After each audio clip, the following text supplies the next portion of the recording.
Ladies and gentlemen, you guys know why I'm calling you here this morning for a meeting. It has been brought to my attention say we get spy for this our establishment. I been tell everybody say make una let people know say we no get fuel, so we can be doing what I like to call surprise sales. Are you playing? So my boys for streets go fit buy plenty for keg, they sell for black market. That way, we all of us go start to make plenty money. But still, this morning, I see queue outside our station. Can somebody please explain to me why? This man! Oga Tom, abeg, I wan let you know say my heart no dey there. Me, when I come this work for morning, I meet all these cars outside. I no know who go tell them. Oga sir, me too. I don't understand who go tell them. Because me as I did like this, you know say me and you will be 5 and 6. Guy, my friend, shut up there, Jerry. One who will be 5 and 6. And me be now Oga for here. As our original boss on travel go America. And me be the next in command. So I want people to follow my instruction na here. Or ya mona come up for here, Jerry. Mona quickly start to dey sell for cake now before people start to dey surgery. What do we dey do? Yes sir. Yes, sir. Oh, I'm no too much. 70 years old man. I thank God say na me Oga put in charge for this place. With the money where I go make before Oga go come back, I go talk to multi-millionaire. I go be the biggest boy for this town. So for now, I need to be careful. I know the way I dey take operate. I must not operate past at least 1 or 2 weeks. After that one, I go start to dey sell fuel normal. Oga Tom, my people don't position down. I go carry your own share, go draw for your office table. So make people know see what you will do. Correct guy, no problem. Just drop her from my office now. May I just make sure say everything dey okay. I'll come upstairs, come check her. This man! How far na Tom? I walk now. Tom, I don't dey for queue since with my car now. Come put fuel for my motor now. May I quickly go hustle now. Joe, I beg as you see me soon, I dey hustle for here.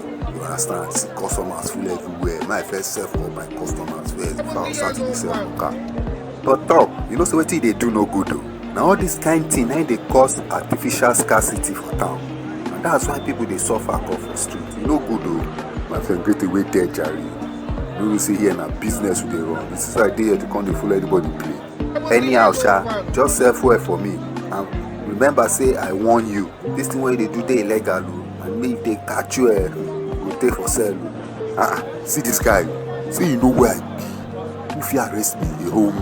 Mr. Tom, Lagos guy. May they come now, we say to you, this one you say I go down hammer already before they even reach here.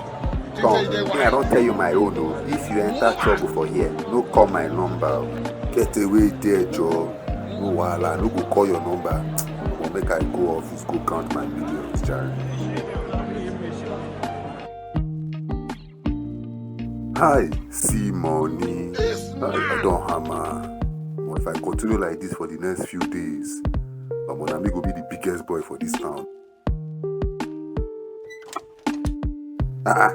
Who you be, madam?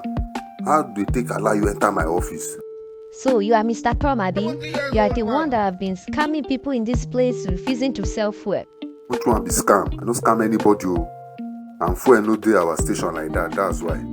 Well, there is no need to deny it. We've already checked your tank and we consider you are 90% full already. That means you're supposed to sell fuel for car.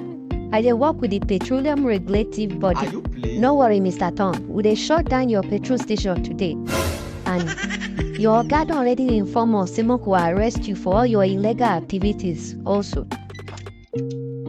Oh yeah, Mr. Tom, you know the day. Hey, one of my workers don't go they cast me, Abi. Person don't go cast me. Don't worry, I go deal with all these people. Oh yeah, Mr. Tom, you know see they go. Dead or alive, you are coming with us. Don't do any grag help. Officer, I beg when take am easy now. Money dey my hand. Any amount you want, I will pay you. No wahala, Tom. When we reach station, I go advise you make you use that money get better lawyer. Cause your case is big well. Look. Hi, which kind of wahala be all this one? Every opportunity when I put hand must spoil. Oh God. Thank you very much, my country people. I'm glad you enjoyed our program. Please hit like and subscribe to support our cause.